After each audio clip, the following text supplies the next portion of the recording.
delegates, on to our agenda, and I'm sure you'll join me in giving a very warm welcome to Cabinet Secretary for Social Justice, Housing and Local Government, Shona Robison, MSP. Friends, social justice is not just in my job title, it's in my DNA. It's why I went into social work, it's why I went into politics, and it's why I joined the SNP, because I know independence is vital to achieving a fair, equal society for us all. And it's social justice which is one of the starkest contrasts between the Scottish Government and the Tories at Westminster. The tale of two governments is there for everyone to see.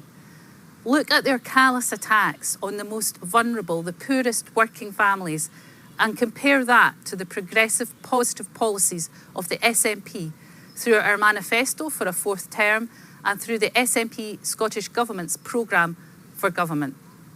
It can be summed up simply: they don't care, but we do. During the pandemic, we were quick to provide an unprecedented level of support to keep people and communities safe, and provided £1 billion for support for food, crisis grants, housing support, third sector support, combating loneliness, and to support our local authorities. We made sure that people were able to access free school meals throughout the holidays. Now we have the commitment of extending free lunches to all primary children and to introduce breakfast clubs. Unlike the Tories, we weren't dragged kicking and screaming to make sure children got that support. Unlike the Tories, we didn't have to be shamed into it by the fantastic campaigning of Marcus Rashford. We did this willingly because it's the right thing to do. And unlike the Tories, who scrapped child poverty targets and the child poverty unit, we established a Poverty and Inequality Commission and are doing all we can to tackle child poverty head on. The Scottish Government has introduced the Best Start grant, Best Start Foods, the Child Winter Heating Payment for families with a severely disabled child, and of course, the game-changing Scottish Child Payment.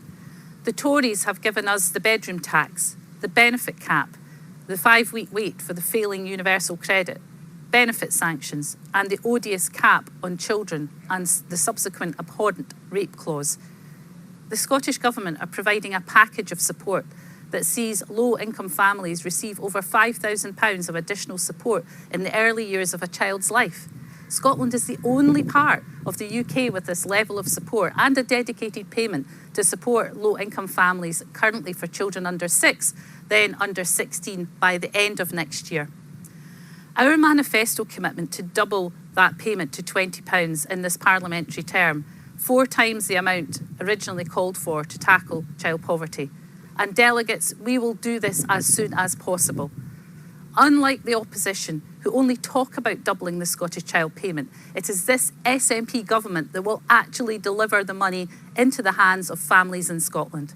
Meanwhile, the Tories are getting ready to rip further essential support from the poorest families in just 3 weeks' time.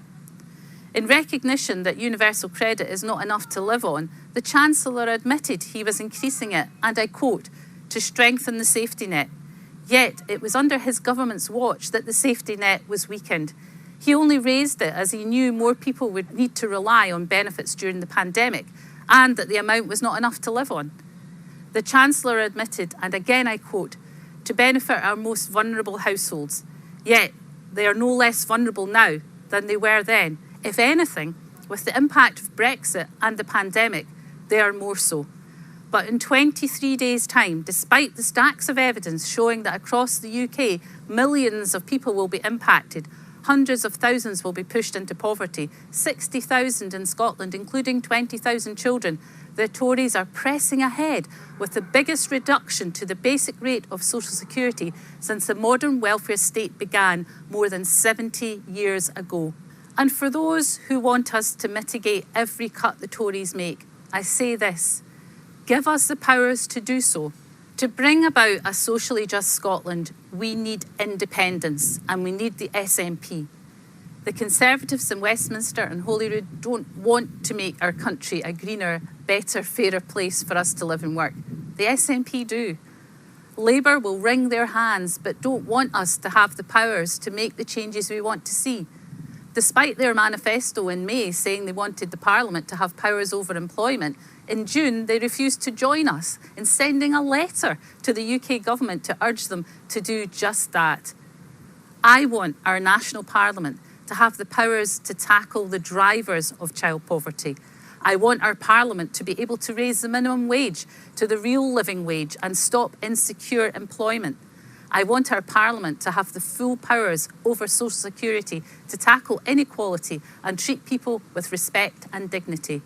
I want us to have the normal borrowing powers of any country, which is why, delegates, we need independence. I believe people will look at what we can do with the powers of a normal, independent nation and realise that is how we can create a fairer, more equal, stronger Scotland. That was the mission of the Social Justice and Fairness Commission, which I had the privilege of leading alongside Neil Gray. Our aim was to deliver a route map to a fair, independent Scotland that values and cares for everyone who lives here, a way of highlighting what more we can do with full powers to build on the progressive policies of the Scottish Government. So let me now turn to those progressive policies and how we are leading the way forward using the limited powers we do have. Annually, we invest around £2 billion to support low-income households, with nearly £1 billion of that to families.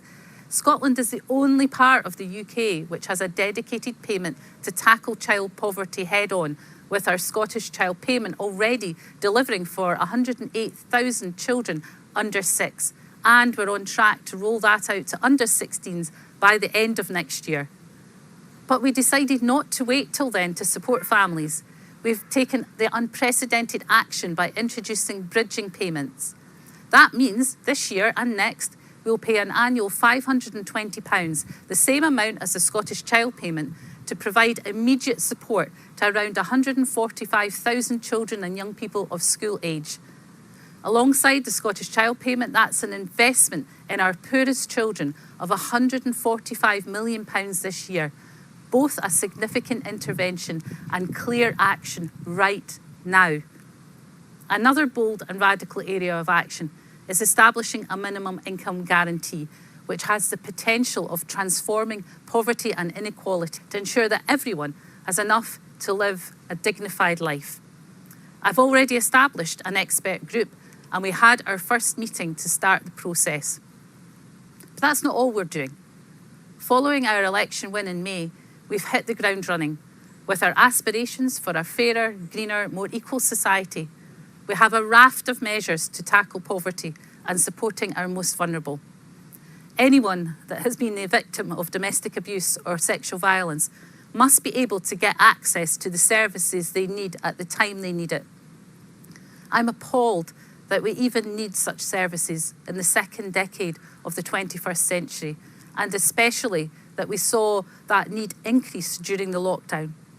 But we will always stand up for women and girls and tackle violence against them. And that's why, on top of the support we provided in the pandemic, we provided a further £5 million in July to support frontline organisations to deal with that increased demand. And the first round of the £100 million we will invest in this area was announced in August by my colleague, Equalities and Older People's Minister, Christina McKelvey. Another immediate action we took was to lay the legislation to ensure our unpaid carers, who we already pay an additional £230 twice a year, get a double payment this Christmas. This replicates what we did last year in recognition that unpaid carers have been disproportionately impacted by the pandemic. My portfolio colleague, Social Security Minister Ben McPherson, is now taking this bill through Parliament. We've also transformed the way low-income parents get additional support to buy healthy food whilst pregnant and for children under 3. We took over this benefit from the UK government and made it work better for people, introducing a simple and easy-to-use prepaid card that can be used online and in shops. One of our first actions on returning to government was to increase the amount of the Best Start food payments. And our next step is to increase the eligibility to reach more people, doubling our investment in this benefit. And in the future, we have many more plans. Our new carers assistance and disability benefits will all be introduced in this term. new and more improved benefits than the UK version they replace. With the Scottish Parliament's new devolved powers over social security, we have had the opportunity to make benefits work better for people. Some of the benefits we will replace need transformational changes. One of these is the cold weather payment, which is a payment of £25, but which is only paid if the weather reaches 0 degrees and stays there for a full week. It's not the case of making this fit for purpose. It's time to do something altogether better. Conference. Therefore, we will bring stability and security to this payment by introducing a new annual £50 winter heating payment specifically for low-income households currently eligible for cold weather payments. This will be an investment of £20 million every year to support 400,000 eligible households who will no longer have to hope it becomes cold enough or for long enough to get help with their fuel bills. And friends, we will introduce another brand new benefit too, the Care Experience Grant of £200 a year to support young care experienced people between the ages of 16 and 26. A decade of support for around 50,000 young people who don't have support that so many take for granted as they start higher education, enter the workplace, or seek to start their first home. Having a home that is warm, affordable, and in the location you want it to be is absolutely vital. And that's why, since we were elected in 2007, we have invested heavily to create affordable housing across the country. We can be incredibly proud of our record of delivering more than 102,000 affordable homes since then, with 71,000 for social rent. In the past 4 years, this government delivered over 75% more affordable homes per head of population than in both England and Wales, and over 9 times more social rented properties per head of population than in England. That is an incredible achievement. And we're continuing with our ambitions in housing, which we know can help to tackle poverty and inequalities, can support our climate change and decarbonisation targets, and support up to 15,000 jobs a year and help sustainable economic growth, and of course provide homes to thousands of people. Through our deal with the Scottish Green Party, we have increased our initial 100,000 target and are now committed to delivering 110,000 affordable homes by 2032, of which at least 70% will be for social rent and 10% will be in our remote, rural and island communities. We will also bring forward a new and strengthened deal for tenants and continue with our plans to eradicate rough sleeping and homelessness. Martin Luther King Jr. said, "Injustice anywhere is a threat to justice everywhere." It's that principle that drives the SNP Scottish Government. The actions that I've set out are just a few examples of the work being carried out in my social justice portfolio. They are more than providing practical help to those who need it. They are an expression of our values and of the fairer, more equal society that we want to create. And when it comes to the next independence referendum, we can ask the people of Scotland, what do you want for your country? Who do you trust to deliver social justice, social security and our social contract as we look to recover from COVID and support all the people of our country? A callous Tory Westminster government led by Boris Johnson and his cronies, or an SNP government with the full powers of a normal nation to bring about the independent, progressive, stronger, greener and fairer country we all seek? Thank you very much, Shona. Now, delegates, for resolution number 19, which is entitled Councillors Leading the Way. And resolution 19 will be proposed by Councillor Heather Anderson, Regional NEC Member for South Scotland, and seconded by Councillor Angus Miller. So welcome to Heather and to Angus. Association of Nationalist Councillors, our very own SNP ANC. Every SNP councillor is a member of the ANC, and the ANC's job is to ensure that the voice of councillors is heard. And that's why we're pleased our resolution has been taken. Our resolution calls for recognition, mutual respect and genuine collaboration between local and central government. Local government matters. Local councillors are known to be the most trusted of all politicians. They know their communities and their communities know where they live. And good SNP councillors make the day-to-day case for independence on the ground, day in and day out. Councillors and council services impact everyone. Everyone pays council tax, every birth, death and marriage is registered, every planning application comes to us first. Schools, bins, social work, roads, parks, housing, local buses, social care, swimming pools, and managing the odd pandemic locally, that's our day job. And when SNP councillors do their day job well, we normalise the idea of independence. People gain confidence in our ability to govern ourselves. So I've been looking through the programme for government to see where we can help, because it's also the programme for local government, and much of it is great. We're excited by it and eager to work with the Scottish Government on delivering it well. Bridging that attainment gap, employing those 3,500 additional teachers and support assistants will do that. Providing wraparound childcare and opening new early learning and childcare centres, an absolute pleasure. Issuing free laptops, free bikes, free school meals, free school trips, we'll get that sorted. Working with communities to reduce drug deaths and supporting communities to deal with the impact of drug use, we'll do our absolute best. Commissioning and building some of those 110,000 new affordable homes, we're up for that.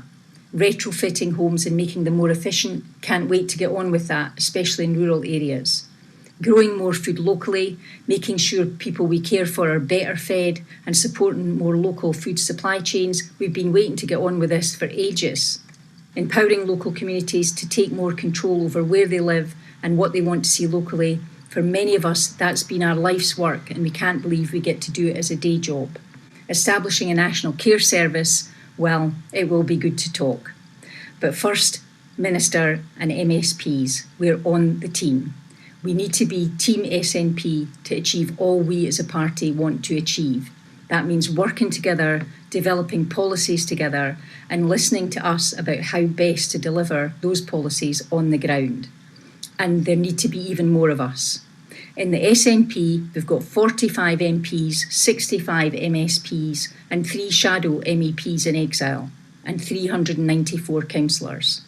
And we need all of us and more to do the job we need to do. That's why this election next May is so important. We need to win, and we need to win big. At present, we account for 1/3 of Scotland's councillors, and we run 43% of our councillors, 14 of the 32. Where we're in administration, we're in minority or coalition, and that needs to change. We need to take control of more councils by winning more seats, making more deals with other parties, and securing majority control of the Convention of Scottish Local Authority. COSLA needs to be with us to ensure we implement the policies in this programme for central and local government. COSLA needs to be with us if we are to hold and win our referendum. We don't want to be arguing about the use of village halls for voting when we should be focusing on the big policy issues. So every councillor knows exactly how crucial it is that we win big next May. We can't let anything slip. The First Minister knows that any loss of control will be used against us, but that every gain builds our case for independence. All of us here believe Scotland will be a fairer, greener country when we are again an independent European nation. Assessment for council candidates is underway, and if you feel you have a contribution to make, especially you women out there, it isn't too late to consider putting your name forward. We need all of us. We councillors are fired up about next May's elections. We want to win, we want to lead on the ground, we want to play our part in ensuring that we secure a yes in the coming referendum. And vibrant, inspiring local government is the key to that success. When we win locally, we all win. Please support the resolution. Thank you, Conference. As we reflect on the SNP's 14-year record in government, our party has much to be proud of. And just as our bold leadership at Holyrood has been essential for moving Scotland forward, it's councils and SNP councils, the length of the country, that are delivering on our party's ambitious agenda. The SNP has delivered a transformative shift in early years education, with universal childcare provision of 1140 hours for 3 and 4-year-olds, and plans to extend that further in this Parliament. A radical investment in our children, delivered on the ground by local authorities. We've built almost 100,000 social and affordable homes, and will build a further 110,000 by 2032, funding for housing allocated by the SNP government and steered towards new housing projects by councils. We've worked to tackle the poverty-related attainment gap, expand access to free school meals, and extend holiday hunger support to feed children throughout the year, all areas where SNP councils like Glasgow are leading the way. And our aspirations to empower communities, end homelessness, regenerate our city and town centres, and confront the climate emergency, none of these could be delivered without our government and local authorities working hand in hand. The SNP in government, both at Holyrood and in council chambers across the country, is delivering for Scotland's communities. And it's by electing SNP councillors and SNP councils that we can make sure to see that progress through.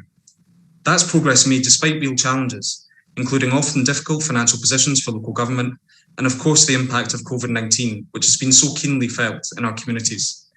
Councils across Scotland have been at the front line of the pandemic, delivering social care to vulnerable citizens and dispersing lifeline financial support to businesses, and continuing to deliver essential services despite the real disruptions caused by the logistical challenges of working during a pandemic. We owe all our frontline council staff a debt of gratitude for the work that they continue to do in difficult circumstances. And across Scotland, SNP councillors are champions for the people and places they represent, working with local groups and organisations, advocating for investment and resources, and working to fix problems locally. From Baillieston to Banff, Dunfermline to Dumfries, SNP councillors are driving positive change and making a difference in neighbourhoods and communities. So next year we have a clear task. In 2022, we must do everything we can as a party to elect more SNP councillors, a broad and talented mix of individuals representing communities across the country and reflecting the communities they represent. And more SNP councillors means more SNP councils, working in partnership with our Scottish Government and ensuring we can drive forward our party's ambitious agenda for Scotland on the ground. That's how we deliver for Scotland, with national leadership and local action. And next year's council elections could not be more important for defending the progress we've made and delivering meaningful change for our citizens and communities in the years to come. Conference, please support the motion. Thank you very much to Angus and thank you to Heather. Conference, our next speaker proposing the amendment to resolution number 19 is Councillor Kenny McLaren, who will be followed by Councillor Will Mylett to second the amendment. Welcome to Kenny and to Will. Good morning, Conference. While I support the resolution, I believe it needs to provide a bit more when it comes to the personal safety of councillors and their families.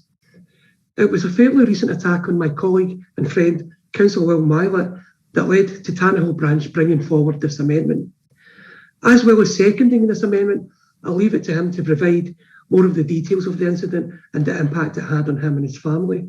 However, I'll briefly outline the details or some of the information. Basically, someone turned up at Will's home at 2 o'clock in the morning, shouting obscenities and then smashing his front window with a snooker cue before attempting to break the front door open. This happened while Will was upstairs in bed with his wife, while his 2 young children were asleep in their beds. The police were called, and it was reported that this attack bore a striking resemblance to a case Councillor Mylett was working on. However, Will received little support from senior council officers after the attack and was less than impressed with the actions of the police, who took too long to respond to the call or to investigate the attack. Again, I'll leave it to Will to provide the details. This incident, which put Will and his family at risk, highlights a failure in the support for councillors. To be blunt, there was no useful response from council officers. As regards the police, we know that if this was an MP or an MSP, there would have been an immediate call-out. Most, if not all, MPs and MSPs have a response marker against their property, and we are well aware of instances where any trouble, no matter how minor, in the vicinity of an MP or an MSP's house results in officers attending almost immediately. Why is this not the case for councillors? After all, I would argue that councillors are more active in our local communities than either MPs or MSPs. We live and work in our local communities. We meet our constituents on a daily basis, on the street, in local shops, etc. Why should councillors, acting as representatives of our communities, often standing up to those perpetuating antisocial behaviour, not be included in the response marker system? I then raised this issue on the ANC's Facebook page to see if other councillors had better provisions for such incidents, and was actually shocked by the responses received. There was a long thread with incident after incident of harassment, bullying and threats against councillors, yet no one seems to have done anything about it. Why? Some of the incidents included a councillor whose house and car were set alight, allegedly over a planning matter, a female councillor who was being stalked and harassed, people on Facebook threatening to wait for a councillor outside of their office and surgeries until they resigned, and even someone who threatened a councillor's partner and young son to burn them out, and someone else trying to drive their 4x4 through a councillor's front door. What happened to Will isn't a lone incident. It's something that has been simmering for a long time, and we need action now if we want to encourage more people to stand for council. Who in their right mind wants to take on what is a responsible job for very low remuneration, and on top of that, be bullied, harassed and threatened for standing up for their local community? This is unacceptable in any workplace, and that should include being a councillor. All we're asking for is the same level of protection that other elected members get. This is about creating better working conditions for councillors, allowing us to get on with our jobs of representing our communities without the fear of reprisals. Please support the amendment. Delegates. Thank you. Seconding this amendment today, highlighting what had happened to me at my home with my window being smashed, as Kenny's already mentioned. My front door was also attacked with what appeared to be a pool cue. This happened the early hours of the morning, whilst myself, my wife and both my kids were sleeping in bed. It's a horrible thing for anyone to go through, but when this relates back to one of the cases that you've done, it makes it even worse. You're out there trying to do something to help the communities that we serve, only to find out that sometimes these things can come back to potentially cause you problems. That being said, obviously the police did attend. Didn't feel at the time that they were taking it quite seriously. It was just, in my mind, it was a random act of vandalism, despite pointing them as it was the only thing that could really sort of spring to my mind. Again, you go through this with some of the people you work with to try and work out where it came from. And I'm 100% certain in my mind that this has came from my casework, unfortunately. And to be targeted in a way like this can be a bit upsetting. Myself personally, I wanted to know who'd done it. I wanted to be completely 100% certain who'd done it, and really hoped a lot more from the police. As I've already said, you could clearly identify a pool cue. However, it took several days before anybody would come and take those fragments away to try and identify who had committed the act, at which time, obviously, this had a real bad impact on any potential evidence that could be collected. In the meantime, I've also had to think about my family as well. I had two young kids who ended up staying at their grandparents' for the next couple of nights. And whilst I refused to go anywhere, I wanted to know what was going on, what was happening. It was my house and I shouldn't be driving out my house. And for that reason, my wife decided that she would stay with me just in the off chance that someone did come back and something bad happened. At least there was somebody there to phone the police.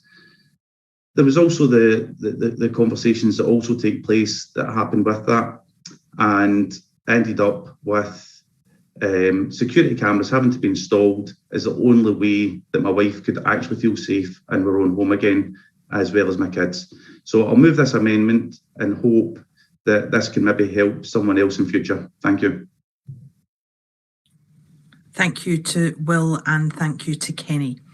And next, conference, speaking in favour of the resolution, we have Councillor Laura Murtagh. And just a reminder to our speakers that our time allocation for them is 3 minutes. So welcome to Laura. Thanks, Kirsty, and good morning, conference. I'm really pleased to be able to speak in this debate. I'm recovering from COVID at present, and I wasn't sure I would manage, but it's a really important resolution and I wanted to try it if I could. So please forgive me if I cough or get out of breath at some point. As is mentioned in the motion, local councils continue to play a pivotal role and a wide-ranging and important role in the pandemic, and it's right that we acknowledge the vital work that council staff and councillors do in conjunction with all public servants throughout this difficult time. Local democracy and its adaptability to deliver in local circumstances is at the very heart of what we believe in as a party. It goes hand in hand with independence as we work day in and day out to make the lives of our fellow citizens better, both now and in the future in innumerable ways. In the end, as Shona was saying in her speech, that's what we all want from independence. A better society. So it's important that we embody that in every decision and action that we undertake. As the movers of the motion and the amendment have alluded to, being a councillor is a vastly rewarding but by no means easy task. Certainly not without responsibility, stress, or sadly abuse and danger at times too, as you've heard.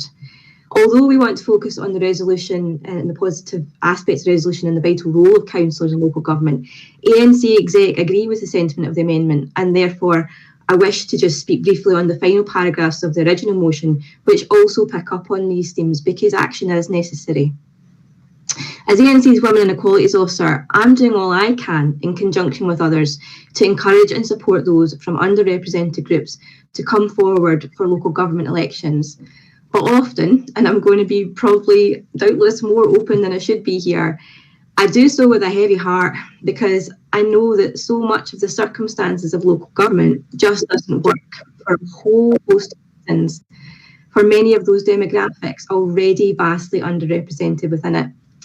Too many decisions on everything from climate change, action, economic investment, education, housing, community empowerment. They're made without the voices of women, ethnic minorities, disabled people and other underrepresented groups, including young people, basically inadequately around the table.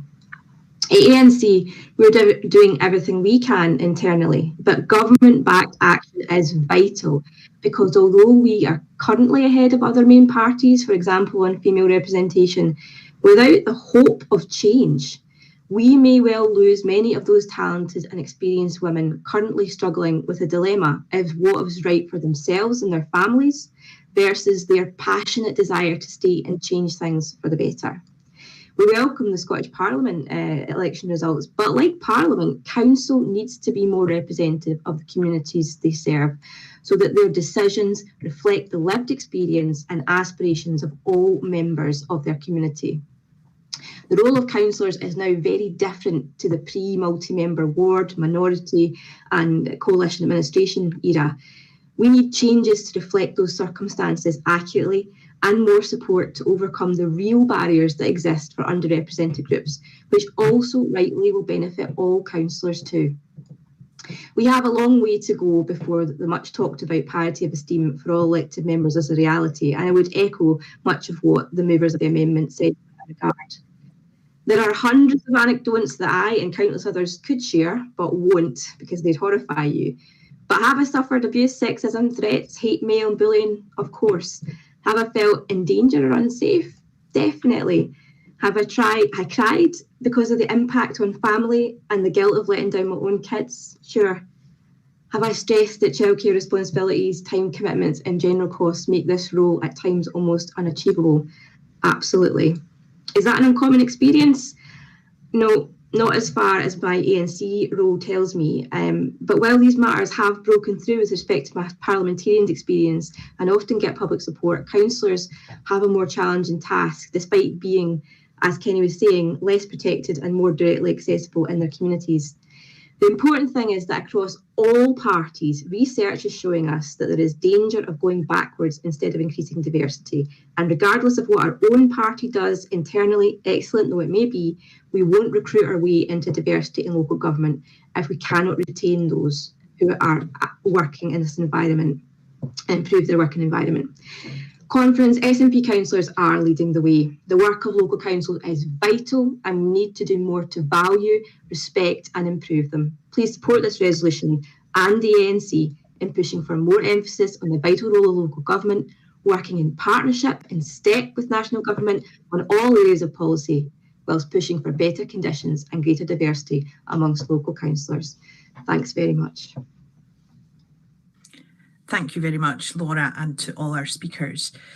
Conference, we will vote first on the amendment to this resolution before moving on to vote on the resolution. So, voting on the amendment to Resolution 19 now, can I ask you to check your conference tab for your voting button, and please cast your vote now.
Thank you very much, delegates. And I can confirm that the amendment to Resolution 19, which is entitled SNP Councillors Leading the Way, passes by 461 votes for to 32 against. So now let's vote for Resolution 19 as amended. So if you can again locate your voting buttons and please vote now.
Thank you very much, delegates. And on resolution number 19, entitled SNP Councillors Leading the Way, as amended, the resolution passes overwhelmingly by 497 votes to 13. The conference will now move on to resolution number 20, which is entitled Affordable Good Quality Housing for All. And that resolution will be proposed by Alistair Wiley of Strathtay and Dunkeld branch, and it will be seconded by David Ashford of Skye and Lochalsh branch. So welcome to them both. Good morning, Conference. Very happy indeed to move this resolution on behalf of Strathspey and Dunkeld branch, and I'd like to thank my colleagues who contributed to it. The housing-related part of composite resolution number 5 on social justice and equality for the last November conference also included a submission from our branch, and it highlighted the need to protect and enhance affordability within the social rented sector in Scotland, and the growing rural issues driven by the pandemic, with proposed actions for the Scottish Government. We were pleased to have a part of that. These issues have only worsened since then, and there's also a major opportunity now for councils, with the elections coming up, to lead on many needed actions.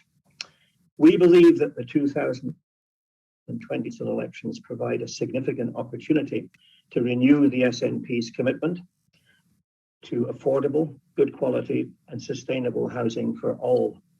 The motion speaks for itself, we hope, but you will have to listen to me for just a wee while.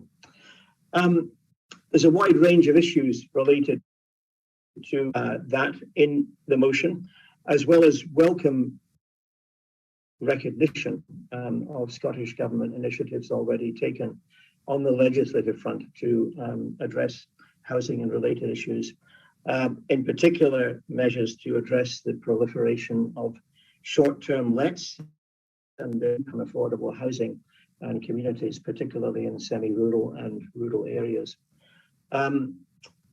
This isn't a new problem. It's been known and experienced negatively for a long time in many island communities, and indeed even in our own area of Highland.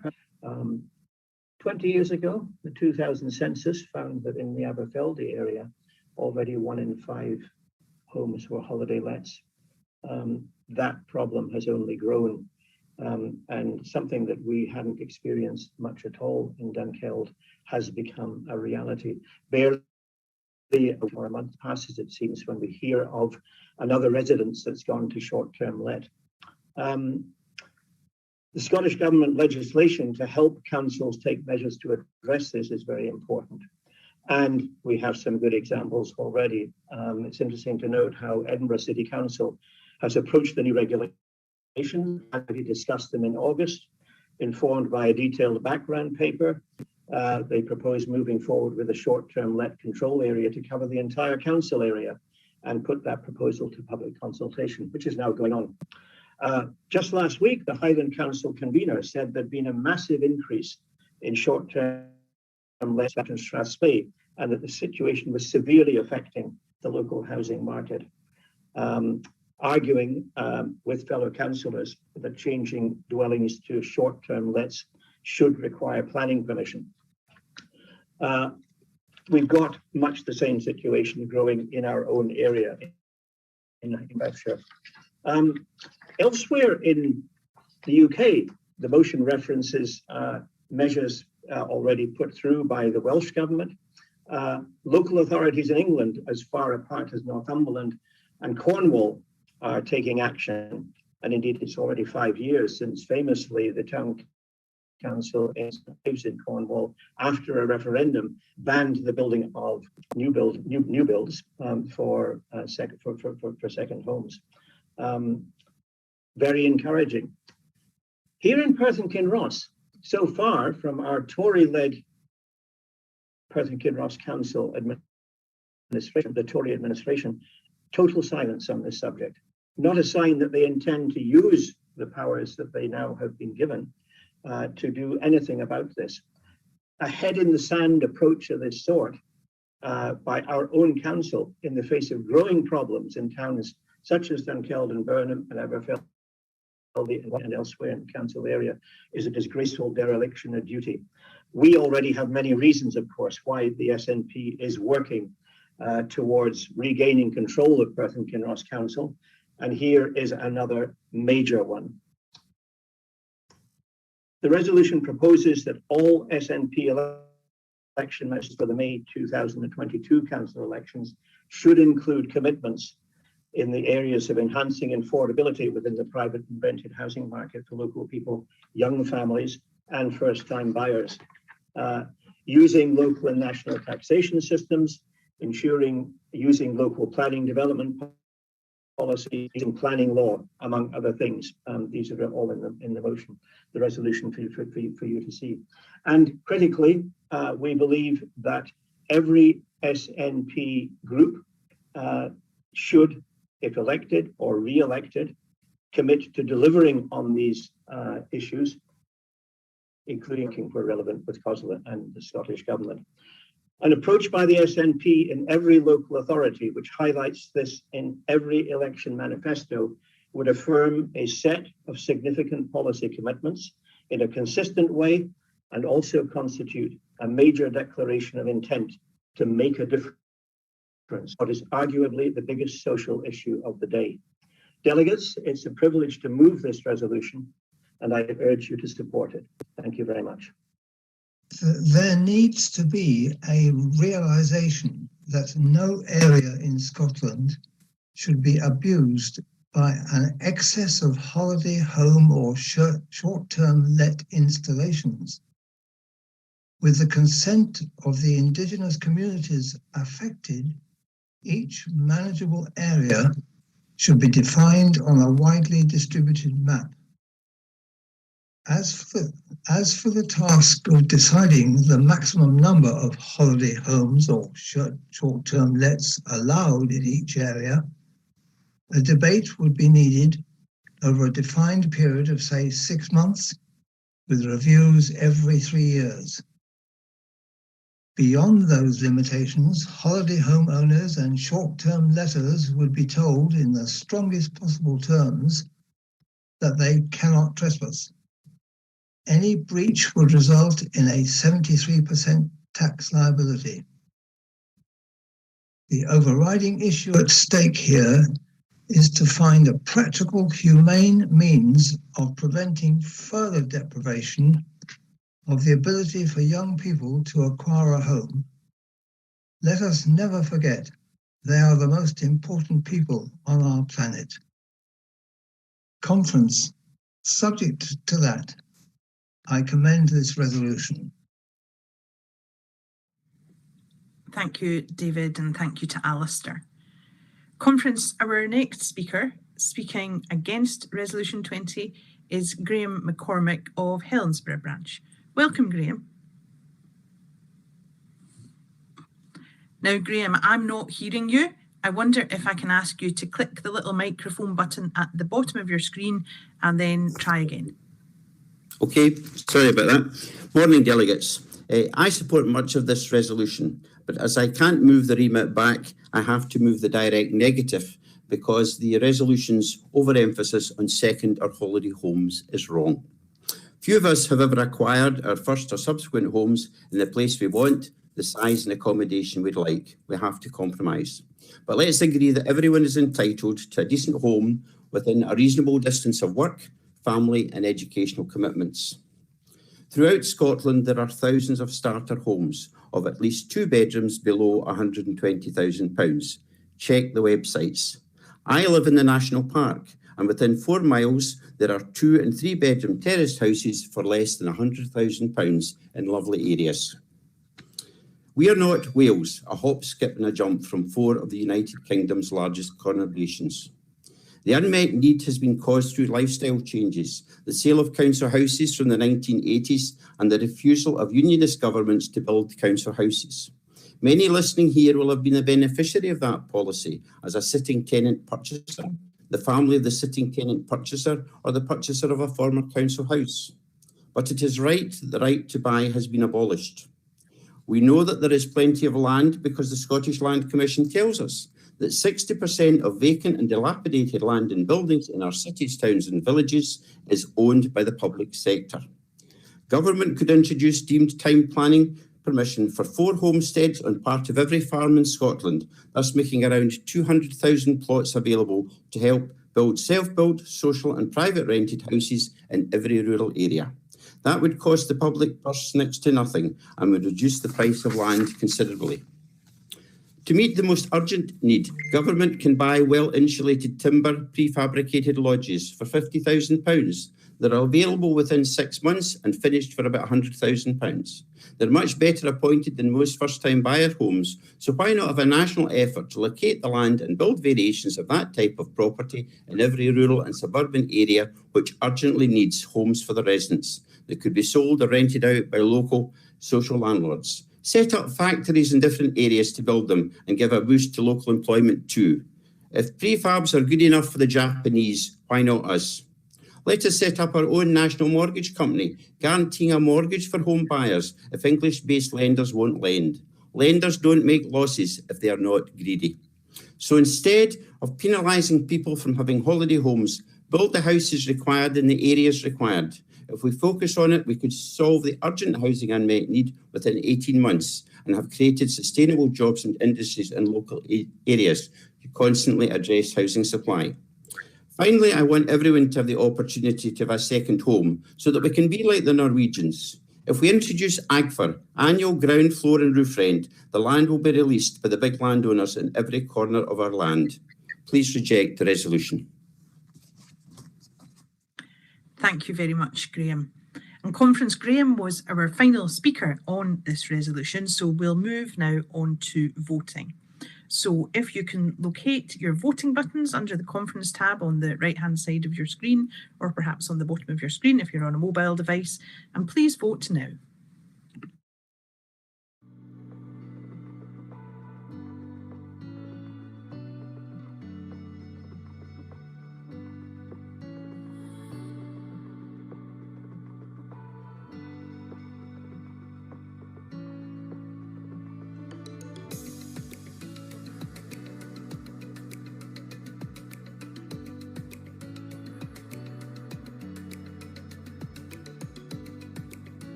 Thank you very much, delegates.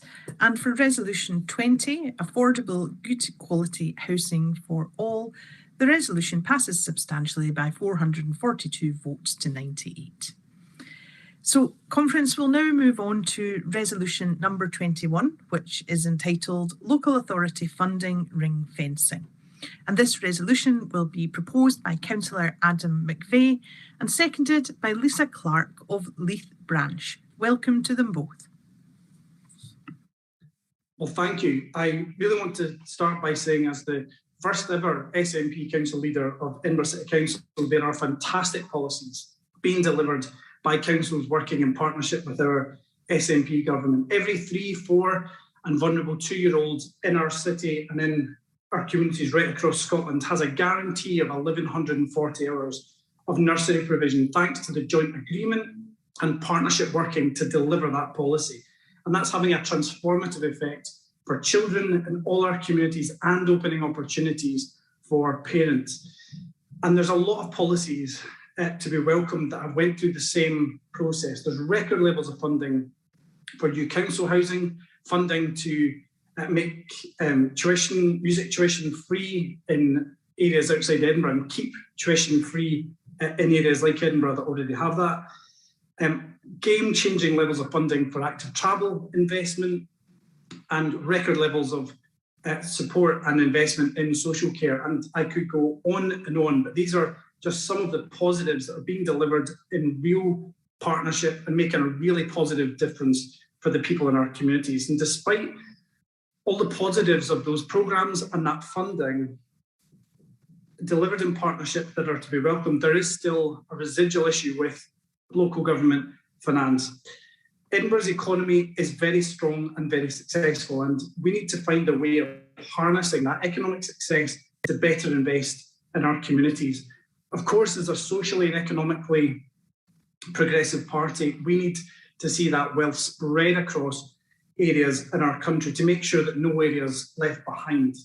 It is only in our collective success that we can make any progress on the things that matter most to the people of Scotland, reducing poverty, tackling climate change, and making sure that all our citizens have access to the services and opportunities that they need in their local area. It's been 6 years since the Commission for Local Government Tax Reform, led by the then Local Government Minister Marco Biagi, and we need to start making significant progress on the issue if we're to meet the recommendation of the Christie Commission all those years ago to make local government finance accountable and transparent. And the current funding model relies too heavily on annualised Scottish budgets, decisions which can make a seismic impact on councils' ability to invest in our local communities.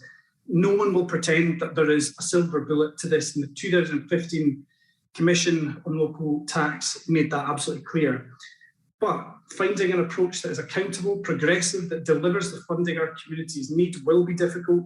But by continuing the discussion and working together, we can get to a firm position and set out a clear way ahead.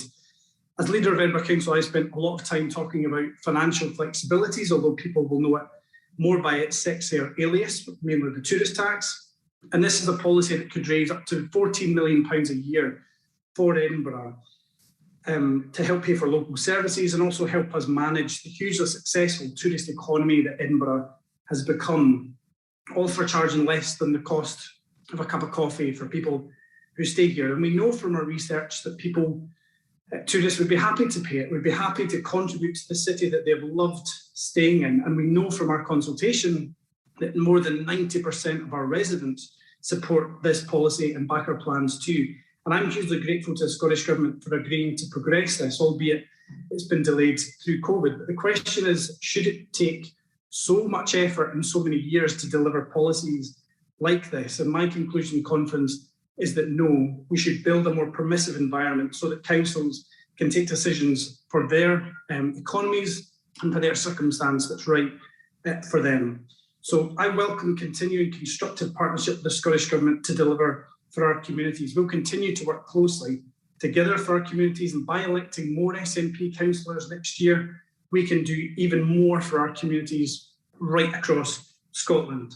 This motion isn't aiming to change any of that collaboration. What it is doing is trying to lean into one of the thornier issues facing us, that of local government finance. So we need to do more to connect the link between revenue and expenditure, to help improve accountability and to give councils a more permissive environment where revenues can better reflect their economies and so they can better invest in our communities. So thank you, Conference, and please support the motion. So I'm speaking on this resolution about local authority funding ring fencing. I'm seconding this motion as the writer of the resolution. Though I'm not a local councillor and don't ever envisage myself being one, I care deeply about issues around local government finance. That makes me sound slightly mad when I put it that way. But anyone who's ever knocked on a door for the party knows it is local government issues which come up most frequently.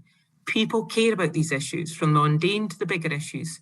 People care about bins, about roads, and about schools. Adam has spoken much more knowledgeably than me about the Christie Commission and the broader issues of local government finance. All I can say is that, as an ordinary member, I see a party which is growing increasingly centralised in its approach to funding. I believe in local models, where the closer the politicians are to the people they serve, the more effectively they can be in making the right decisions for their areas. Giving councils the ability to raise finance locally through initiatives such as the tourist tax, as Adam has mentioned, would help. But I suppose I'm interested in the bigger picture. As I understand it, we have more SNP-led councils now than any point in our history. We should trust these councils to make more local decisions on raising money and on spending it in ways that are right for our communities. This is a process which the SNP used to believe in and introduced significant changes to achieve. In 2007, with the formation of the SNP minority government at Holyrood, a new agreement was formed. It had the grand title of a concordant and was set up between the Scottish Government and COSLA. It was hailed as historic and set itself out to be a new way forward for local and central government. That concordant stated, "This concordant sets out the terms of a new relationship between the Scottish Government and local government based on mutual respect and partnership. Looking in from the outside, that respect and partnership doesn't feel in its healthiest place. So I'd like to finish with the word of a politician much more articulate than me who summed it up well. John Swinney said then, "We are freeing local government to succeed, removing ring fencing and enabling councils to allocate resources according to local priorities. Let's pass this motion and let's free local government to succeed." Thank you very much, Lisa and Adam. I have no further speakers on this resolution conference, so let's move on now to a vote. If you can locate your voting buttons and vote now, please.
Thank you very much, Conference.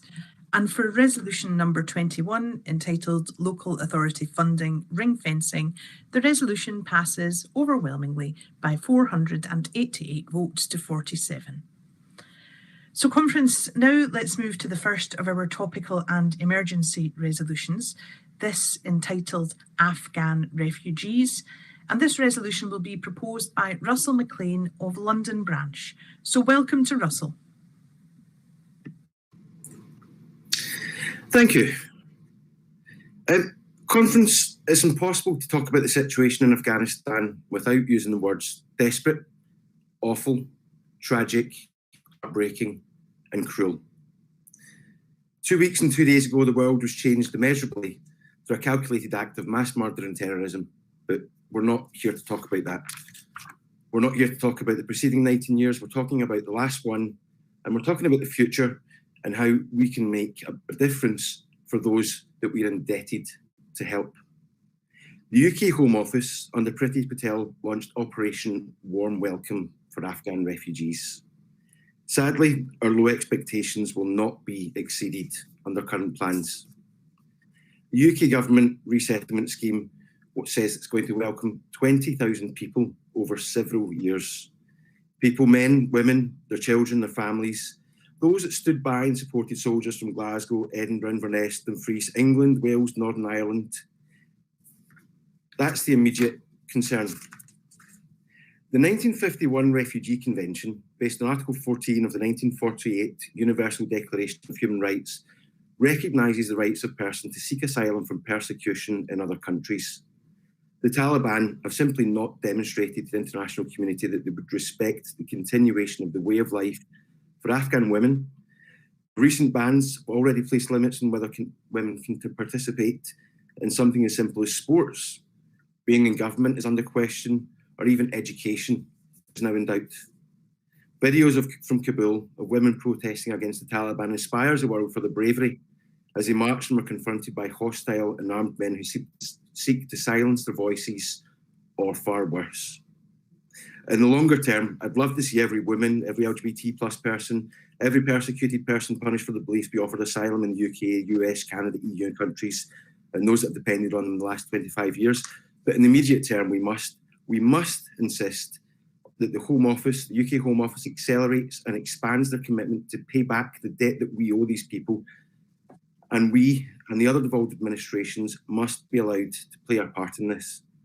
This is a short speech for this emergency motion because it is a simple and emotive one, and I ask you to back this. Thank you. Thank you very much, Russell. And to second this emergency resolution, Conference, please welcome CoCab Stewart, MSP.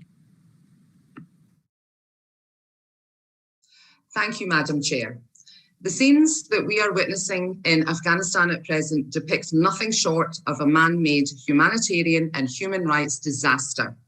And let us make no mistake at whose door the responsibility lies for the untold suffering the Afghani people are now being subjected to.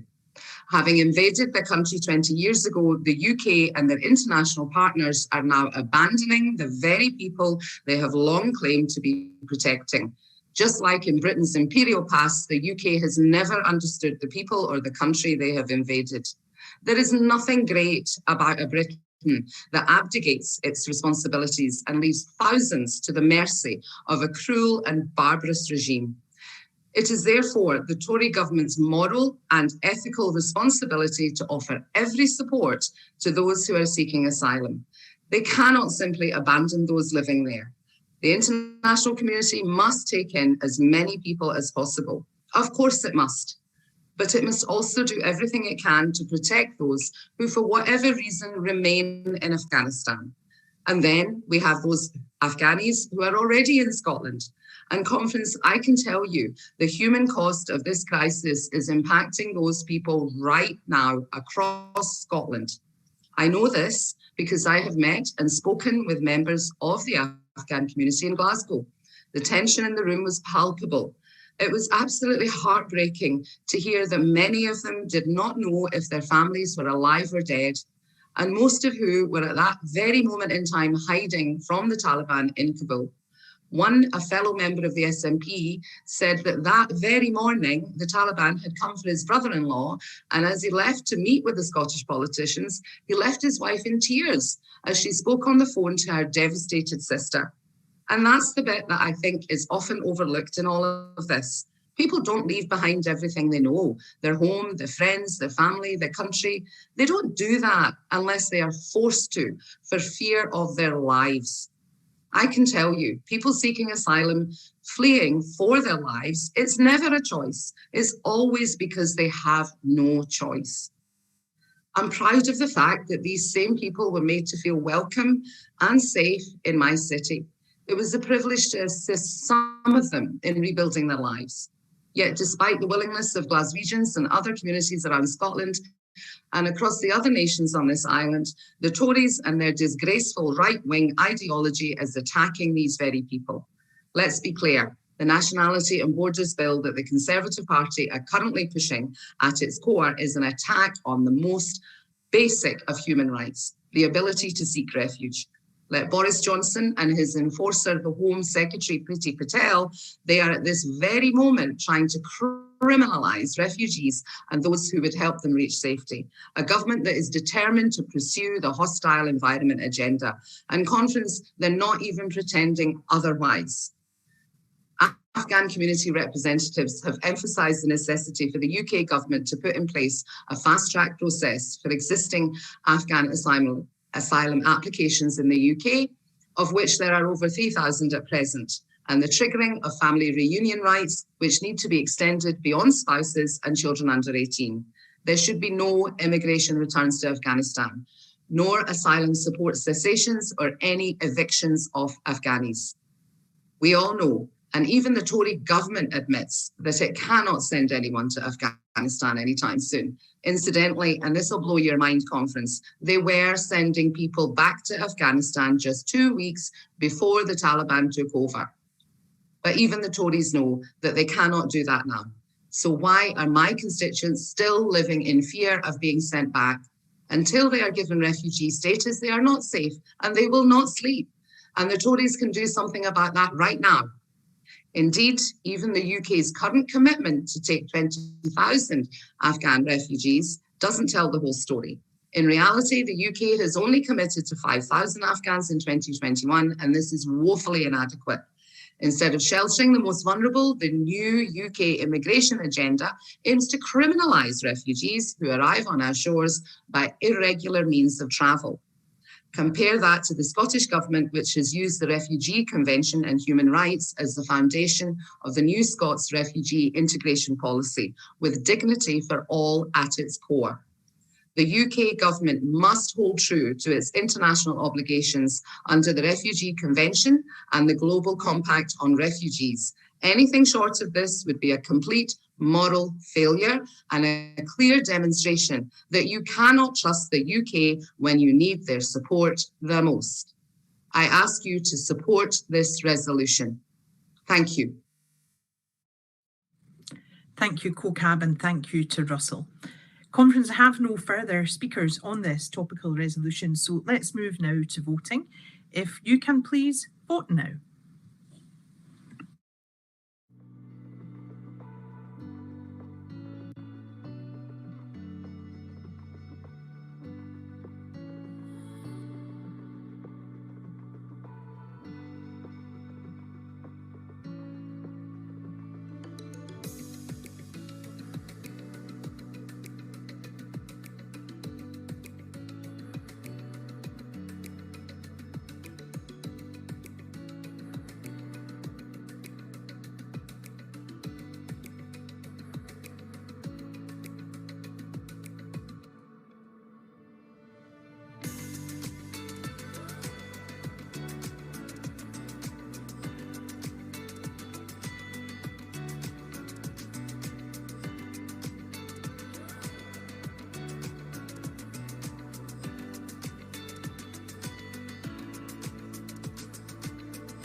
Many thanks, delegates. And topical and emergency resolution on Afghan refugees passes overwhelmingly by 573 votes to 10. So we'll move now on to our second topical and emergency resolution for today, which is entitled New Zealand Trade Deal. And to propose that resolution, please welcome Emma Harper, MSP.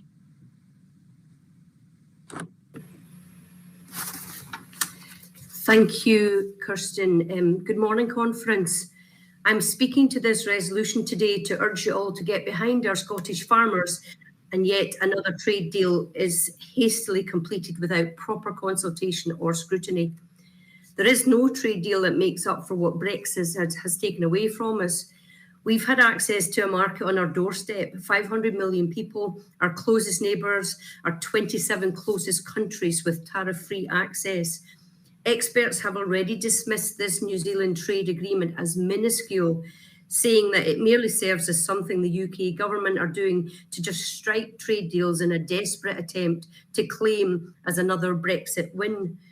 But we still need to be concerned about promoting and protecting our Scottish produce. Scottish farmers produce livestock with some of the best animal welfare standards in the world, and we should support them. I have spoken before on many occasions about the chemicals and the drugs that are used in the rearing practices of livestock and other countries. Overall, New Zealand has good welfare practices, but other countries that the UK is seeking trade deals with don't have the best animal welfare practices. This includes the use of hormones and antibiotics. New Zealand is one of only 27 countries in the world that still uses the hormone ractopamine in pig rearing. Ractopamine makes the pig leaner.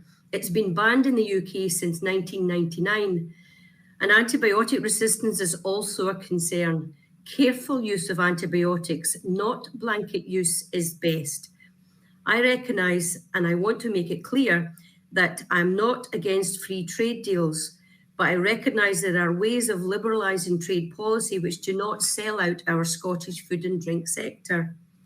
This New Zealand trade deal was an opportunity for the UK to show leadership to advance animal welfare practices, but the UK government never misses an opportunity to miss an opportunity.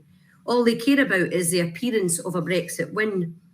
This is what NFU Scotland President Martin Kennedy said about the UK's pursuit of free trade agreements. Martin said the cumulative impact of these deals will have a major impact on UK farming if handled badly. It may become impossible for some of our family farming businesses to continue to compete. He also said at the time of the Australia deal that without proper consultation or scrutiny, it sets a dangerous precedent for other FTAs, such as with Canada, Mexico, and the United States. Our farmers never stopped during the COVID lockdown. They continued to supply our local shops and supermarket shelves. Shop local was and should continue to be the words that trip off our tongue. How can we encourage folk to shop local when they see cheaper price tag that undercuts the Scottish produced beef and lamb, which has better welfare practices as part of the rearing of the livestock? Conference, shopping local is really important. We have rightly focused on COP26 and climate emergency in our conference resolutions. And I want to briefly highlight the hidden costs, the huge hidden costs that we need to consider when we enter into trade agreements with distant countries that are several thousand miles away. New Zealand is 11,000 miles away, and conference food miles matter. The amount of marine fuel required for the 11,000 food miles is calculated at 2,520,000 gallons for each shipping journey. That's 2.5 million gallons, 63,000 gallons of marine fuel each day for one cargo ship, one journey. That's the hidden cost. Food miles matter. We need to consider the carbon footprint of our food production. Government to stand up for the interests of Scottish agriculture and all those involved in the production, sale and showcasing of our phenomenal Scottish produce. Conference, support our Scottish farmers. Please support this motion. Thank you. Thanks very much, Emma. And seconding this topical and emergency resolution on New Zealand trade deal is Jenny Minto, MSP. Welcome, Jenny. Thank you. Thanks, Kirsten, and thank you, Emma. I am pleased to be seconding this motion. John Swinney reminded us yesterday about the Scottish Government's warning of a hard Brexit that went unheeded by Boris's Tories. So we should not be surprised that our concerns about trade deals have been ignored too. Trade deals agreed even before the Trade and Agricultural Commission has been set up to scrutinise the economic impact of them. First, the hastily agreed Australian deal, which raised major worries across the farming sector in Scotland, a deal which places consumers above producers. Farmers across my constituency work hard to produce top quality cattle and sheep. Living on Islay, I'm surrounded by land which is carefully cultivated and stewarded by farmers and their families who are so integral to the island's economy and community, as they are the length and breadth of Scotland. But with one quick signature, these tariff-free trade deals could lead to potentially hugely damaging consequences for Scotland's most remote and rural communities. One farmer said to me in June, and this reflects what Emma was saying as well, we don't know what the future will hold, but cheaper produce will arrive in our supermarkets. And sadly, though people want to shop local, they shop with their money, not their hearts. And Liz Truss is quoted as saying of the New Zealand deal, we are both big fans of each other's high quality products, so this could be a huge boost that allows British shoppers to enjoy lower prices and British exporters to be even more competitive. But I would suggest not our farmers. According to the Office of National Statistics, the top 3 goods exported from the UK to New Zealand in the year ended of 2021 were cars, specialised machinery, and medicinal and pharmaceutical products. Top of the list of goods coming from New Zealand to the UK were beverages, followed by meat and meat preparations. These account for more than 55% of New Zealand's exports to the UK. Conference. Scotland's food and drink is high quality, but our fantastic producers are being put at risk by the Tory government signing these deals. With the Australia deal, it was whisky industry that was being lauded as a winner. With New Zealand, it is gin. But both of these have 5% tariffs or nuisance tariffs, a tariff that has no protective effect. Farmers recognise that it may take time for the Australian and New Zealand agricultural sectors to scale up and increase their sales to the UK, but their real concerns are the much closer and bigger markets of the United States, Brazil and Argentina. It is time for the UK government to take notice of the vulnerability of Scotland's agricultural sectors. Or let Scotland follow in the footsteps of Australia and New Zealand and enable us to become the fairer, greener, progressive and independent country. Thank you. Thank you, Jenny, and thank you to Emma. With no further speakers on this resolution conference, let's move to voting. Please vote now.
Thank you very much, delegates. And the topical and emergency resolution entitled New Zealand Trade Deal passes overwhelmingly by 571 votes to 18. And now, Conference, please give a very warm welcome to our SNP leader, First Minister of Scotland, Nicola Sturgeon, MSP. Good morning. This is the first gathering of the SNP since our election victory in May. So let me begin with a big, heartfelt thank you. Firstly, and most importantly, to the people of Scotland, thank you for again putting your trust in me as First Minister and in the SNP as your government.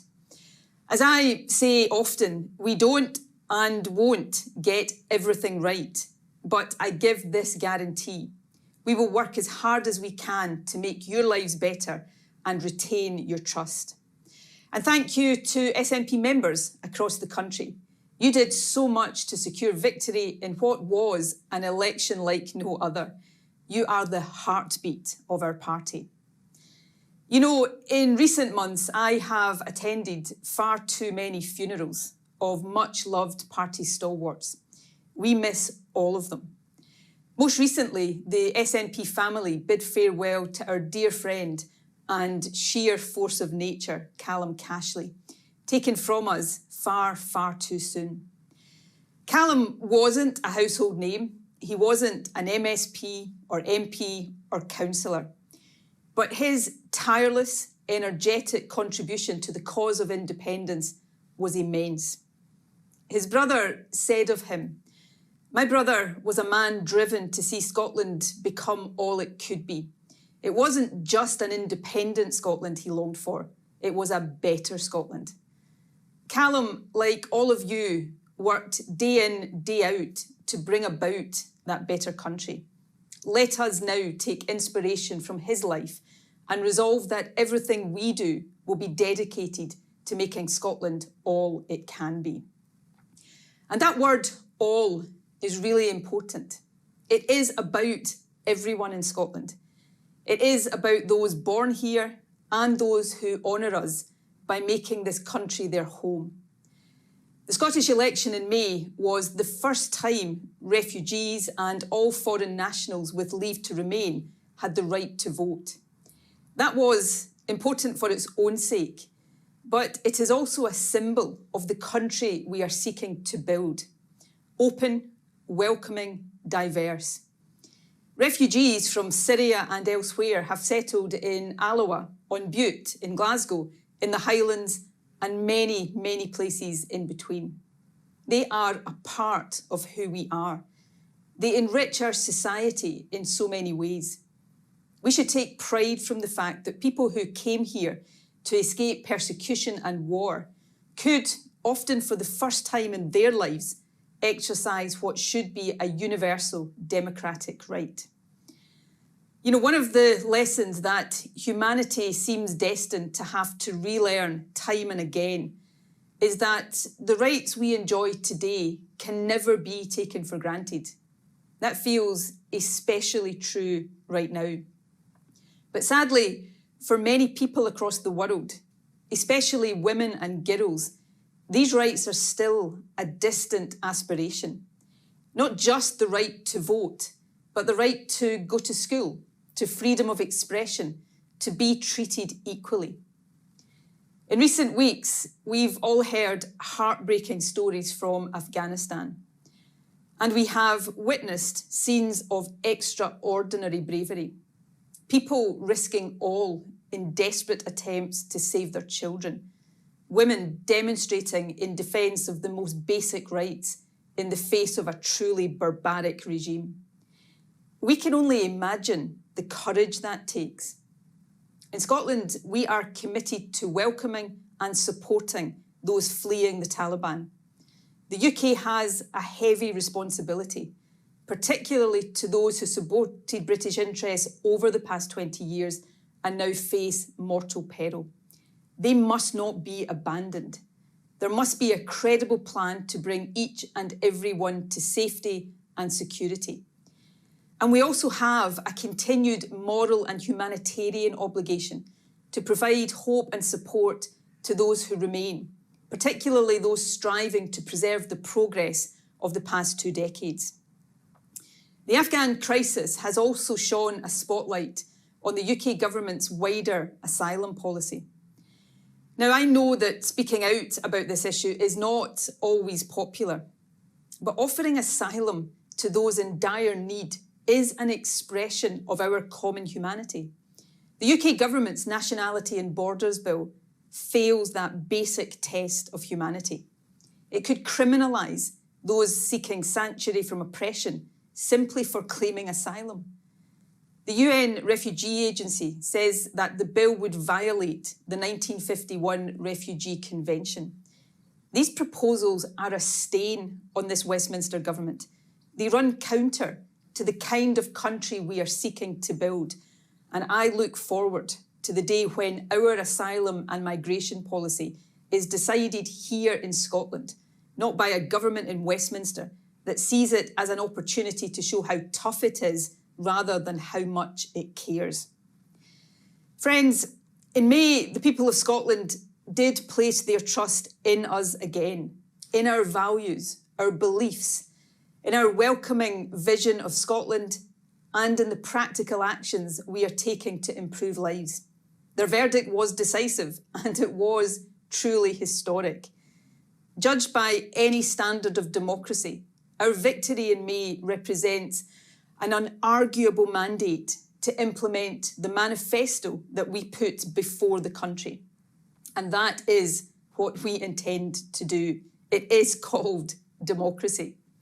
During the election, we said that tackling the pandemic would come first, and it will. We said we would pursue the most ambitious programme for government ever put before the people of Scotland. We are doing exactly that.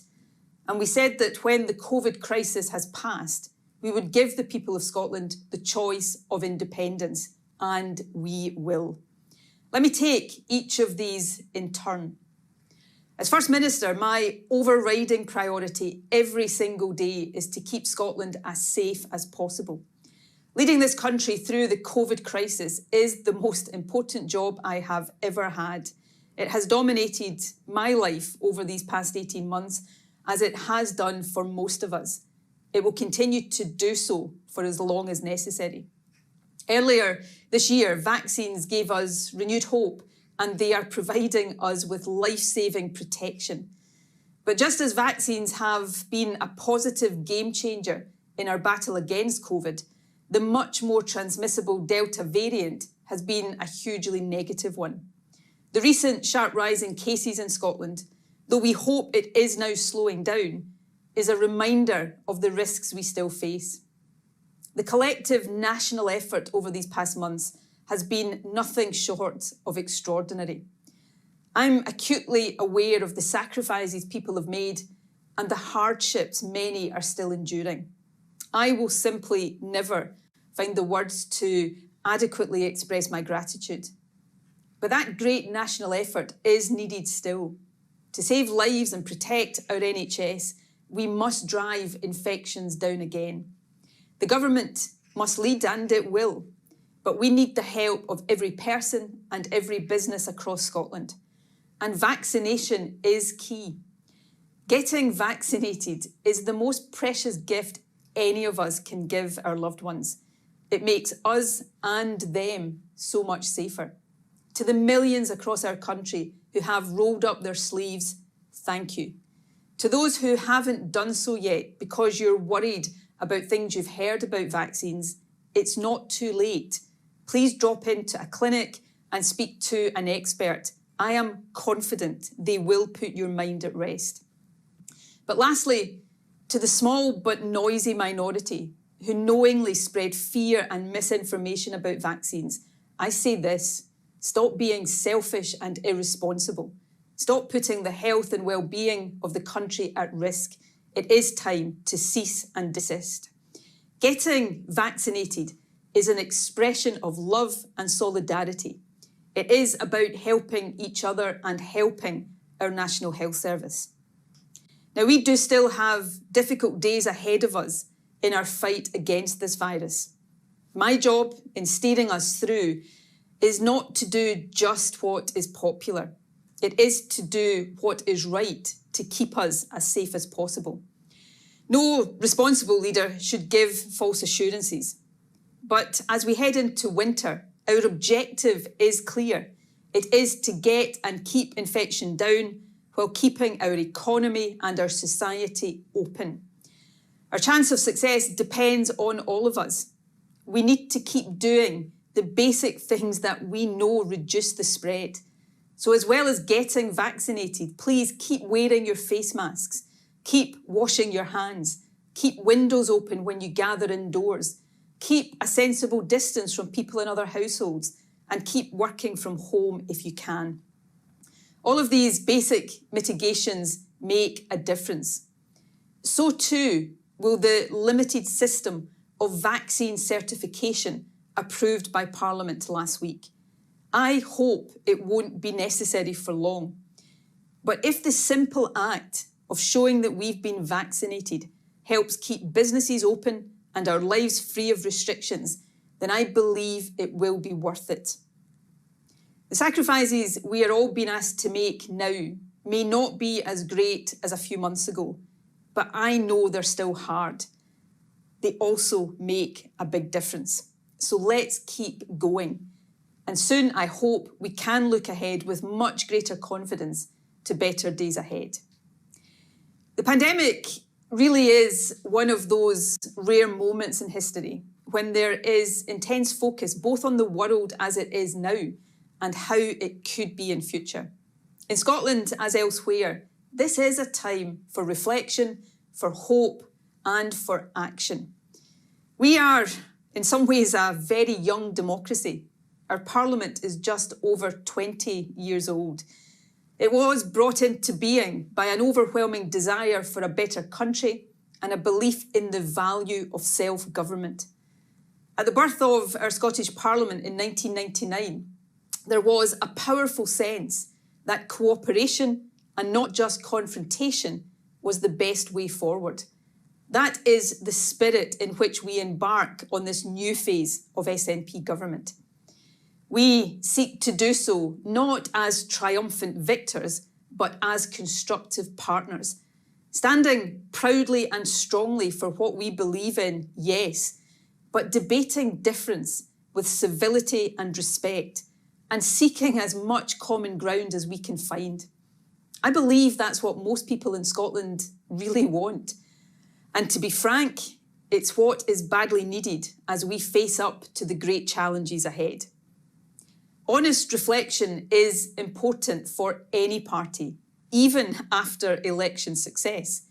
It is especially important in the wake of heavy defeat. The SNP understood that after our loss in 2003. We thought really hard about the message voters had sent us and what we had to do better to earn their trust. That's why we were able to win in 2007.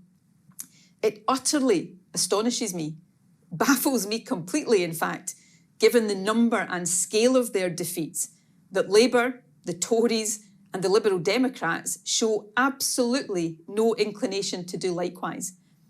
Instead of adapting positions that voters have rejected time and again, they are doubling down and expecting voters to adapt to them. These parties demonstrate no sign at all of learning the lessons or making the changes necessary to move from opposition into government, which can lead to only one conclusion. They don't aspire to be in government. Now, all of that might be good for the SNP, but it is bad for democracy. Oppositions hungry to be in government are more effective, and effective opposition matters in a democracy. But that is not what we have in Scotland. Instead, on virtually every issue, we have opposition simply for the sake of opposition. It's not about achieving or improving anything, or even holding power to account. It is just about blocking the SNP at any cost. It is crude, it lacks principle or consistency, and it is utterly counterproductive. The country deserves so much better than that.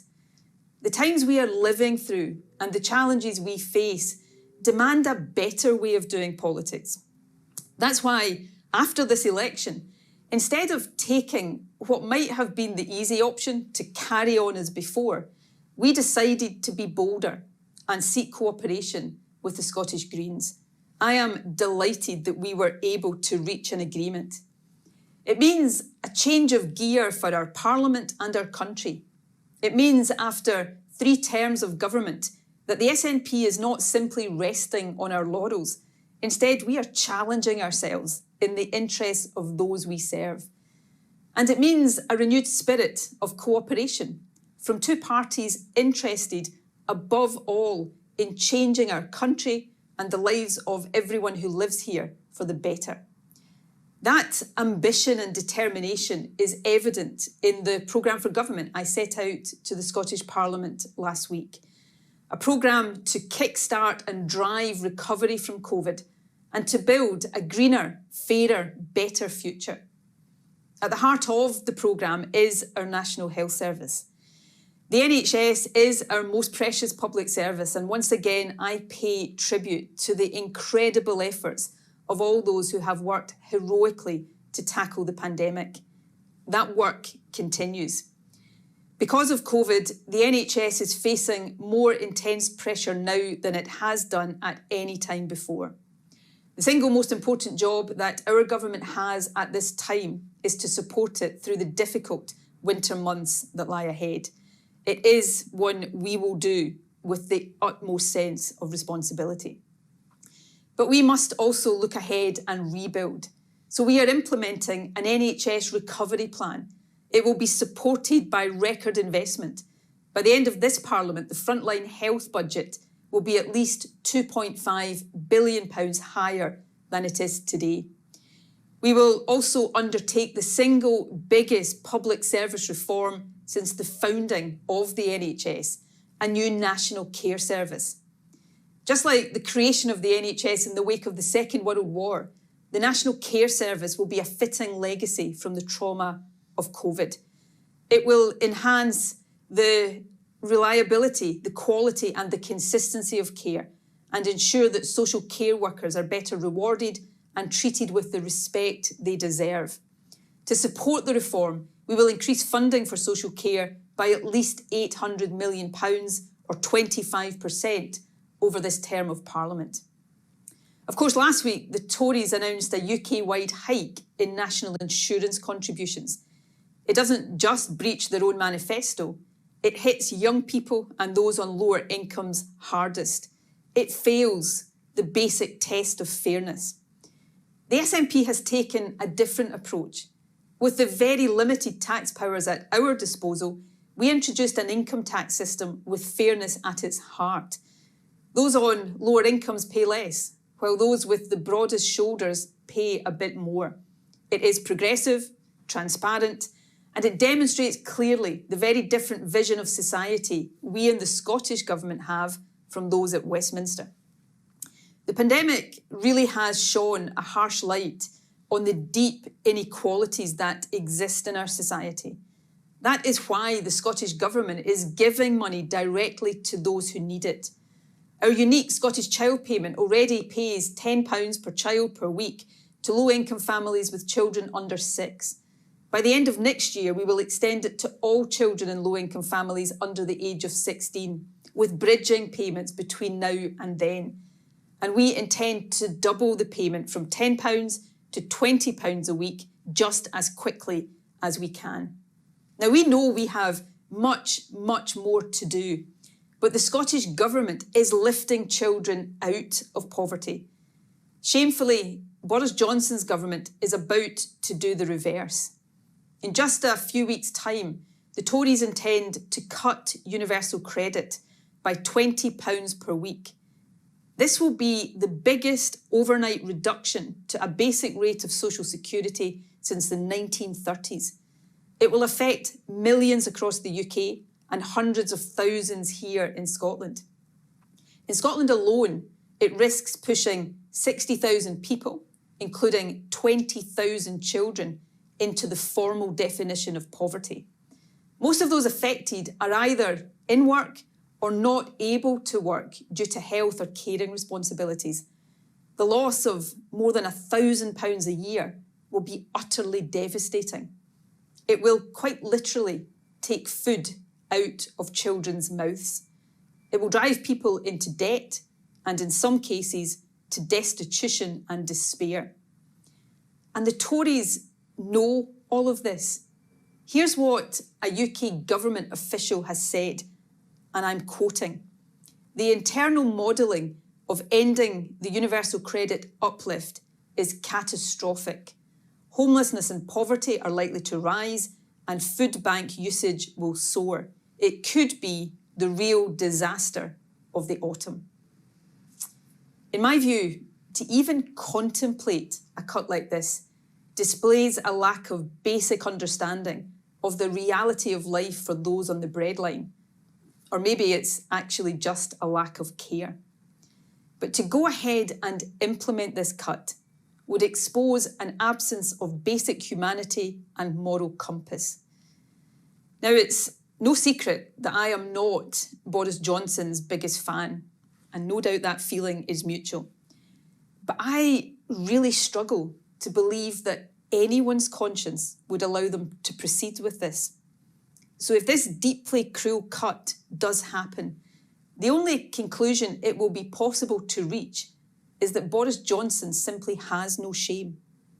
Please, Prime Minister, for the sake of millions of desperate people across the country, do not let that be history's verdict upon you. Friends, where Westminster imposes unfair tax rises and catastrophic cuts for those on the lowest incomes, the Scottish Government provides real practical help. We will invest a further £1 billion in this term of Parliament to tackle the poverty-related attainment gap in education and support the recruitment of 3,500 additional teachers and 500 classroom assistants. We will secure our young persons guarantee, providing a job or place in education or training or a formal volunteering opportunity for every young person aged 16 to 24. And we'll deliver 110,000 more affordable homes across Scotland, helping ensure that everyone has a safe, warm place to call home. Our programme is about putting values into action, building the fairer, more prosperous country we know is possible. A country where everyone has security, a warm home and the chance to get on in life. Making that vision a reality is what drives all of our work in government. Last month, I had the enormous pleasure of introducing Scotland's new Macker, our national poet, Kathleen Jamie. One of Kathleen's best-known poems is Here Lies Our Land. In it, she talks really movingly about the land around us. She says, "If the land could speak, I'd wonder, what would it say? Something welcoming, hopefully, something that opened out our vision and sense of ourselves, something about belonging not to those who own it, but to those who love it." Today, more than ever, we must steward and protect this land of ours. It does belong to all of us. The actions we take over the next few years will determine the state of the land and the world that we pass on to future generations. The floods, wildfires, extreme heat and storms that have raged across the globe this year should be a wake-up call. We do indeed face a code red for humanity, but it is not too late to avert catastrophe. In a few weeks' time, world leaders will gather here in Glasgow for the UN Climate Change Conference, COP26. Make no mistake, this summit represents the world's best chance, probably our last chance, to limit global warming to 1.5 degrees in line with the Paris Agreement. Nobody underestimates the scale of that challenge, but no one should underestimate the impact on lives, particularly the lives of the world's poorest, if we fail to meet that challenge. As we approach COP26, some of the strongest voices pushing for urgent global action are those of children and young people. They are speaking up to fight for their future. Their commitment is truly inspiring. One of the most important events in the run-up to any COP summit is what is called the Conference of Youth. It is a coming together of young people from 140 countries around the world, specifically mandated by the United Nations to set out their asks of world leaders. The Conference of Youth, which is now 16 years old, has always been funded by the government of the UN member state hosting COP, except this year. Now, I don't know why the UK government has decided not to fund it, and it doesn't actually really matter. But I do know that we cannot allow the world's children and young people to be silenced in Glasgow on an issue so vital to their future. So I can confirm that the Scottish Government has decided to fund the Conference of Youth to meet for 4 days in Glasgow in the run-up to COP. Young people from Scotland will be invited to participate, and they will join with young people from across the globe to present their demands to the world's leaders in the opening weekend of the summit. Friends, Scotland may not be the biggest country in the world, but we are one of the wealthiest. And through our innovation, ingenuity and enterprise, we led the world into the industrial age. We can and we must show that same leadership now as the world transitions to the net zero age. A transformation of our national life is required in transport, in how we build and heat our homes and buildings, in how we power industry, and in how we ensure that the transition is fair, both here at home and globally. Leading this transformation is a moral obligation that we owe to future generations, but done well, building on core Scottish strengths, natural resources, and tapping once again into that spirit of innovation and enterprise, it can also be job-rich. We were one of the first countries to declare a climate emergency, and our targets and plans are amongst the world's most ambitious. Almost 100% of our gross electricity consumption already comes from renewable sources. By 2030, our aim is to generate 50% of all the energy we use from renewables. And by 2050, we intend to have decarbonised our energy system completely. We're investing heavily in large-scale low-carbon technology and in our natural economy too, restoring more woodlands, peatlands and other natural habitats. And we are doubling our Climate Justice Fund, helping to tackle climate change in the world's poorest countries. Of course, while we are increasing our commitment, the UK government has cut its overseas aid budget. That might go down well with the right wing of the Conservative Party, but it will be the world's poorest people who pay the price.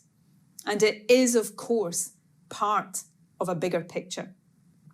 Too often these days, issues that were once just obsessions of the Tory right become mainstream policies of the Tory government.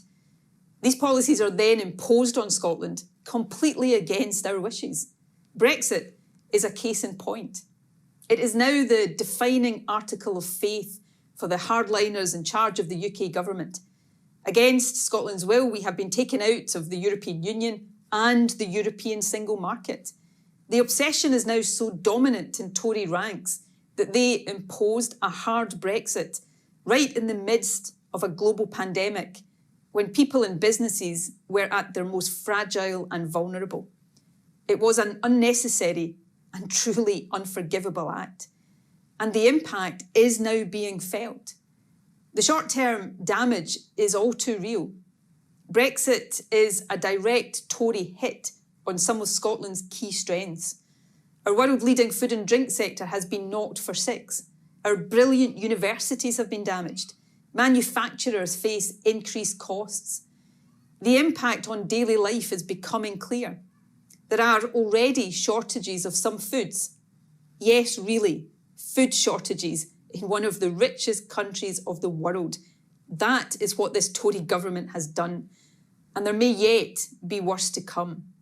The combination of the pandemic and a deeply hostile immigration policy is also causing acute labour shortages across many sectors. So the short-term costs are very clear and they are very bad. But even greater damage will be felt in the long term. Compared to continued EU membership, Brexit will make us poorer year after year after year. Trade with Europe will decline. Our working population is likely to fall. Who knows what will happen to our NHS in future trade deals? All of that will be bad enough. But there's a double whammy that Scotland must be alert to and resist with everything we've got. And it is this.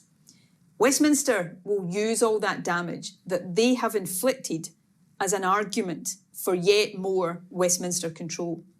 By making us poorer, they'll say we can't afford to be independent. By cutting our trade with the EU, they'll say we are too dependent on the rest of the UK. By causing our working population to fall, they'll say the country is ageing too fast. They want us to believe we are powerless in the face of the disastrous decisions they have taken for us and the damage those decisions is doing.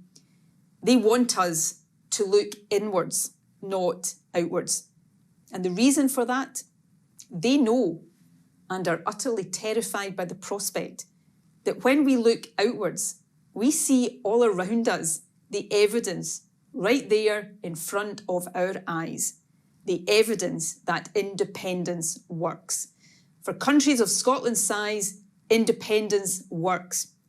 Our neighbours in Northwest Europe are wealthier than the UK, all of them. They are more equal than the UK. They have lower levels of poverty. They have higher productivity, which drives better living standards. All of them recovered better from the financial crash of 2008. They have stronger public finances. As a proportion of pre-retirement wages, they all have higher pensions. And of course, they all get the governments they vote for.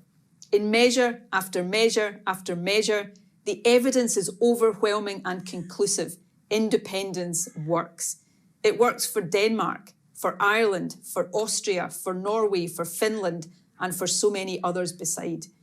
These are disparate countries with different resources and economies, but independence works for all of them. With all our resources and talent, independence will work for Scotland too. It is up to us to show the people of Scotland how. The Scottish Government is now restarting work to make sure that the choice about our country's future is a fully informed one. No one is saying there won't be challenges to overcome. We will set these out openly and honestly. Nothing will fall into our laps. But like all countries, we face challenges whatever path we take. The question is this: which option, becoming independent or being governed by Westminster, equips us best to meet these challenges? The choice facing people in Scotland has never been clearer. A Westminster Tory government rejected by the people of Scotland and taking us in the wrong direction. A Tory government happy for its Brexit obsession to damage our economy and content to take money from the poorest at the worst possible time. Or an independent Scotland with governments people vote for and the full range of powers needed to make our country all it can be. An EU member state in our own right, treated as an equal in a huge market 7 times the size of the UK. In May, people in Scotland elected a new Scottish Parliament. That new Parliament has a clear and substantial majority in favour of an independence referendum. As we emerge from this pandemic, decisions fall to be made that will shape Scotland for decades to come. So we must decide who should be making those decisions, people here in Scotland or governments we don't vote for at Westminster. That is the choice we intend to offer the Scottish people in a legal referendum within this term of Parliament, COVID permitting, by the end of 2023. Now, I said earlier that my approach to government and to politics will be, as far as possible, cooperation, not confrontation. The experience of the pandemic and the challenges we face as a result reinforces my view that this is the right approach. So it is in that spirit of cooperation that I hope the Scottish and UK governments can reach agreement, as we did in 2014, to allow the democratic wishes of the people of Scotland to be heard and respected. But this much is clear. Democracy must and democracy will prevail. The UK is, after all, a voluntary union of nations. Until recently, no one seriously challenged the right of people in Scotland to choose whether or not we wish to become independent. Frankly, it's not up to a Westminster government, which has just 6 MPs in Scotland, to decide our future without the consent of people who live here. As an independent country, cooperation between Scotland and our friends across the rest of the UK will continue, but it will be on a better basis. Scotland will be an equal partner. Friends, this is a time for reflection on the extraordinary experience we have lived through in these past difficult 18 months. The sacrifices have been heartbreaking. The crisis is not yet over, but we will get through it. And then it will be time to think not of the past, but of Scotland's future, to decide who should be in charge of building that future, and if we are ready to grab the opportunity to play our full positive part in the world as a welcoming, open, independent European nation. People in Scotland have the right to make that choice, to decide to take our destiny into our own hands and shape a better future. Trust me, the time for that choice is approaching. So let us look to it with confidence, ambition and resolve, and let us make Scotland all we know it can be. Thank you, Nicola. What a fantastic and inspiring way to end the 4 days of our conference. And thanks to all of you for attending. I hope that you've had an enjoyable time, and I hope that we'll see each other soon at our annual national conference in November.